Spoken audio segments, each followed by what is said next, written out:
Hello students, 11th class के next lecture में आज हम डिस्कस करेंगे टाइप्स ऑफ बिजनेस ओनरशिप के अंदर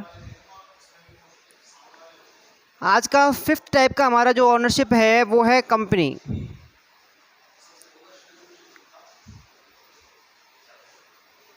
कंपनी एक बिजनेस ओनरशिप का सबसे बड़ा टाइप है और ये एक सबसे मॉडर्न और पॉपुलर टाइप भी है। और आज के टाइम में जितने भी ज़्यादा इंटरप्राइजेज स्टार्ट होते हैं उनमें मोस्टली कंपनी ही स्टार्ट करने की ज़्यादा क्या रहती है, प्रेफरेंस रहती है। ठीक है, कंपनी क्या है? कंपनी को हम दो शब्दों में डिस्कस कर रहे हैं। एक तो होता है कम और एक होता है पेनीज। कम का मतलब होता है साथ में और पेनीज का मतलब होता है रोटी खाना। यानी कि अगर कंपनी वर्ड के टर्म की मीनिंग की बात करें तो इसका मतलब होगा साथ में रोटी खाना। यानी कि जब पुराने टाइम में दो या दो से ज़्यादा लोग साथ साथ खाना खाने के लिए इकट्ठा हो रहे हैं तो उसे हम क्या कहते हैं? कंपनी कहेंगे।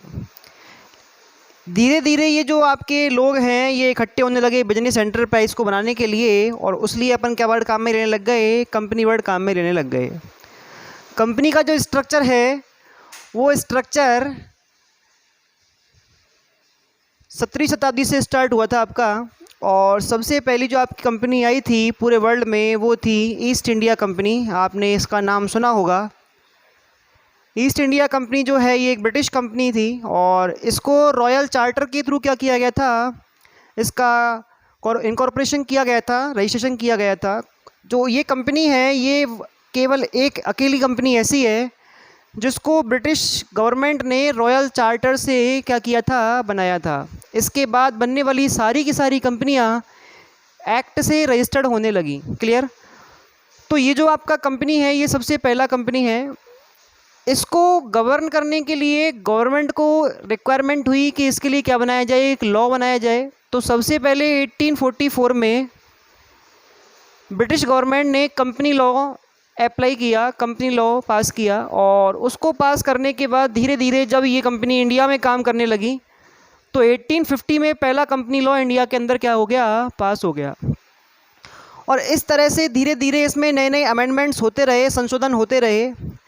और अभी जो प्रेजेंट टाइम में सबसे लेटेस्ट एक्ट जो आपका अप्लाई हुआ है वो हुआ है कौन सा? Companies act 2013। यानी कि अगर मान लो आज आप बिजनेस स्टार्ट करते हो और वो कंपनी फॉर्मेट में करते हो तो आपको अपनी कंपनी का रजिस्ट्रेशन कंपनीज एक्ट 2013 के अंडर करवाना पड़ेगा। क्लियर समझ में आ रहा है? ये तो था आपका कंपनी का सिंपल इंट्रोडक्शन। आगे हम डिस्कस कर रहे हैं कि कंपनी होती क्या है।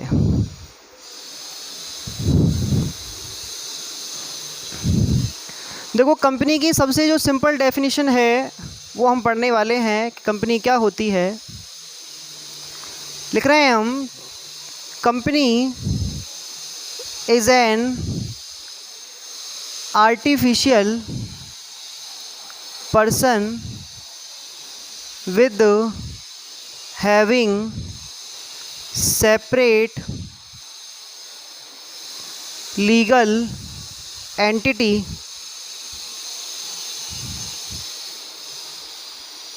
with perpetual existence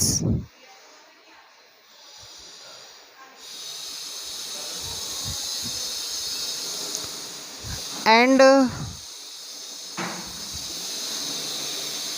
common seal. देखो, जो कंपनी होती है उसमें कुछ मेन कैरेक्टरिस्टिक्स है, उनको अगर आपने समझ लिया तो आपको कंपनी के बारे में समझ में आ जाएगा। कंपनी जो होती है वो एक आर्टिफिशियल पर्सन है। आर्टिफिशियल पर्सन क्या होता है? जैसे नेचुरल पर्सन है। नेचुरल पर्सन मैं हूँ, आप हैं, हम नेचुरल पर्सन हैं क्योंकि हम सांस लेते हैं, खाना खाते हैं। ये वो काम कर सकता है जो एक नेचुरल पर्सन है। लेकिन एक कंपनी जो होती है वो जब रजिस्टर्ड हो जाती है तो वो अपने मेंबर्स से कैसी हो जाएगी? सेपरेट हो जाएगी। हमने लिखा हुआ है आगे, having separate legal entity. Entity को एक्सिस्टेंस भी बोलते हैं, विद्यमानता भी बोलते हैं। यानी कि कंपनी जो होती है उसको हम क्या मान रहे हैं, कृत्रिम व्यक्ति मान रहे हैं। कृत्रिम, कृत्रिम मतलब बनावटी, कंपनी को बनाया जाता है, हम लोग बनाते हैं कंपनी को। तो कंपनी जो है उसको एक तरह से एक लीगल पार्टी माना गया है, लेकिन ये एक सिटीज़न नहीं है, ध्यान रखना, ये एक लिविंग आइटम नहीं है। तो इसलिए इसको हम क्या बोल रहे हैं, एक आर्टिफिशियल पर्सन बोल रहे हैं। हैविंग सेपरेट लीगल एंटिटी, ध्यान रखना, जब किसी कंपनी को कंपनीज एक्ट के अंडर रजिस्टर्ड कर दिया जाता है, यानी कि जब किसी कंपनी का रजिस्ट्रेशन हो जाता है तो वो कंपनी अपने मेंबर्स से कैसे हो जाती है, सेपरेट हो जाती है। जैसे कि आपने, हम जियो कंपनी की बात करते हैं, रिलायंस जियो का नाम सुना होगा आपने। हम जब भी जियो का सिम या जियो का रिचार्ज इस्तेमाल में लेते हैं तो हम उसका नाम लेते हैं बाकायदा, किसका, जियो। लेकिन इस कंपनी के जो मालिक है वो कौन है, मुकेश अंबानी हैं। क्या हमने कभी ये वर्ड यूज़ किया कि हम मुकेश अंबानी की कंपनी के वाले आइटम का रिचार्ज करवा रहे हैं? नो, हम व्यक्ति विशेष को नहीं जानते, हम उस बंदे को नहीं जानते। अगर मान लो मैं हीरो कंपनी की बाइक परचेज़ करता हूँ तो मुझे नहीं पता कि उसके मालिक का नाम पवन मुंजाल है। समझ में आ गया आपको?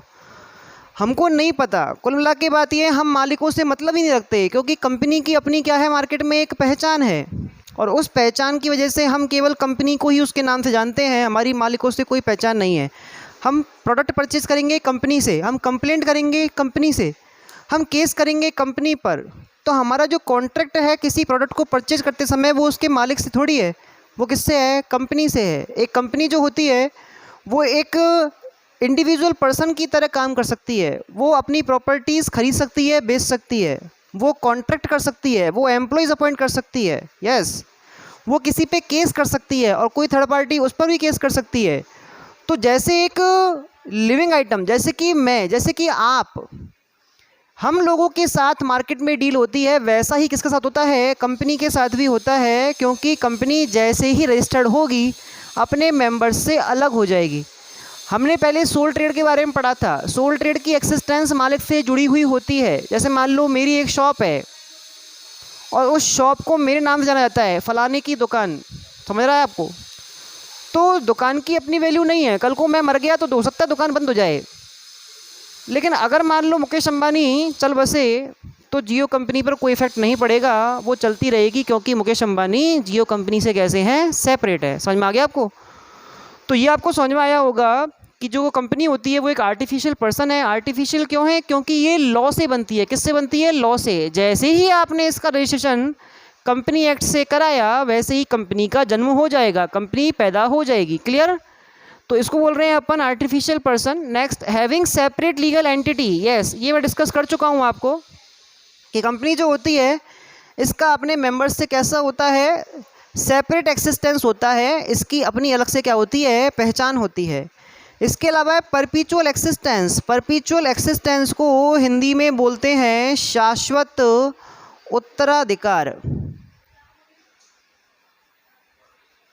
एक कंपनी की बोर्ड मीटिंग में हुआ क्या कि किसी आतंकवादी ने बम डाल दिया, बम फेंक दिया, सारे के सारे जो मेंबर्स हैं वो मारे गए, और सारे के सारे मेंबर्स जब मारे गए तो पता चला कंपनी तब भी जिंदा है। उसके पीछे लॉजिक क्या है? क्योंकि कंपनी मेंबर से कैसी है, अलग है। समझ में आ गया आपको? तो वही चीज़ यहाँ पे है भाई। कंपनी को एक स्कॉलर है मिस्टर MC कुच्छल, वो बोलते हैं कि कंपनी एक बहते हुए झरने के समान है। यहाँ से जाने वाला पानी कुछ सेकंड के बाद यहाँ आ जाएगा, लेकिन जो ये झरना है वो कभी ख़त्म नहीं होगा। ऐसा ही कंपनी का सिस्टम है, चाहे कितने मेंबर्स नए आ जाएं, चाहे कितने मेंबर्स पुराने चले जाएं, कंपनी के एक्सिस्टेंस पे कोई प्रभाव नहीं पड़ता, क्योंकि कंपनी कैसी है, सेपरेट है। एंड लास्ट है कॉमन सील। कॉमन सील को बोलते हैं अपन सामान्य मुहर या सार्व मुद्रा। हिंदी में सार्व मुद्रा बोलते हैं। सील, मुहर, आप जानते हैं इस बारे में। हर ऑर्गेनाइजेशन की अपनी एक सील होती है, और वो सील वो क्यों यूज़ करता है? क्योंकि उसको अपनी एक्सेप्टेंस देने के लिए कुछ ना कुछ सिग्नेचर करने होते हैं। आज मान लो मैं अपने बैंक अकाउंट से किसी बंदे को 1000 रुपये क्या कर रहा हूँ, चेक निकाल दे रहा हूँ, तो उस चेक पे अगर मैं अपने सिग्नेचर करता हूँ तो बैंक वालों को ये लगेगा कि वो 1000 रुपये पेमेंट करने के लिए मैंने क्या दिया, एक्सेप्टेंस दी है। तो मेरे जो सिग्नेचर हैं वो मेरी सहमति है। ऐसे ही जब कंपनी कोई कॉन्ट्रैक्ट करेगी, किसी एम्प्लॉय को अपॉइंट करेगी, कोई प्रॉपर्टी बेचेगी, खरीदेगी, तो उसको अपनी सहमति देना जरूरी होता है। अब ये एक आर्टिफिशियल पर्सन है, इसके हाथ तो है ही नहीं, तो फिर ये अपनी एक्सेप्टेंस कैसे देगी, अपनी सहमति कैसे देगी? तो उस सहमति को देने के लिए क्या करती है, वो अपनी कॉमन सील को यूज़ करती है। तो ये सिंगल जो आपकी सिंपल सी डेफिनेशन आपने समझी अब तक, इसमें हमने पढ़ा है क्या कि जो कंपनी है वो एक आर्टिफिशियल पर्सन है, इसका अपने सदस्यों से क्या है, अलग से पहचान है। इसके अलावा इसका क्या है, अपने आप में एक परपीचुअल एक्सिस्टेंस है, यानी कि ये कभी भी नहीं मरती। ध्यान रखना, कंपनी लॉ से ही तो बनती है और लॉ से ही इसको क्या किया जाता है, बंद किया जाता है। ऐसे नहीं शटर बंद की, ताला लगाया, हो गई बंद, ऐसा नहीं होता। ध्यान रखना, ये कोई सोल ट्रेड थोड़ी है। जैसे इसका क्रिएशन होगा वैसे इसको अपन क्या करेंगे, ख़त्म भी करेंगे। ठीक है, तो परपीचुअल एक्सिस्टेंस होता है। इसके अलावा इसकी होती है कॉमन सील। कॉमन सील वो क्यों यूज़ करती है, कोई कंपनी का आर्टिफिशियल पर्सन है, हाथ तो है ही नहीं, लेकिन जब ये कॉन्ट्रैक्ट करेगी तो उसको अपनी एक्सेप्टेंस देनी पड़ेगी कि हाँ मैं अपनी तरफ से क्या कर रही हूँ, प्रॉपर्टी खरीद रही हूँ। तो ऐसी कंडीशन में उसको अपनी एक्सेप्टेंस देने के लिए कॉमन सील का यूज़ करना पड़ेगा। क्लियर? तो ये हमने सिंपल डेफिनेशन पढ़ी हल्की सी, ये आपको समझ में आई होगी, आई होप। Thank you.